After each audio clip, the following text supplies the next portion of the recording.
రెండో మూడో కావాలమ్మా భూతద్దాలు ఉందో లేదో చూడాలంటే నీ నడుముని వందల కొద్ది కావాలంట జలపాతాలు పెరిగే కొద్ది తీర్చాలంటే నీ వేడిని లెక్కకు మించి జరగాలమ్మా మొదటి రాత్రులు మక్కువ తీరక చెయ్యాలంటే మధుర యాత్రలు విన్నాను నీ హృదయవాణి వెన్నెల్లలో నిన్ను చేరని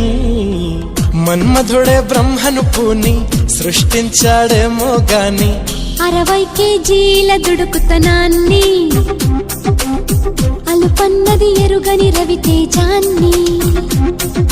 పలికింది ఆకాశవాణి ఈ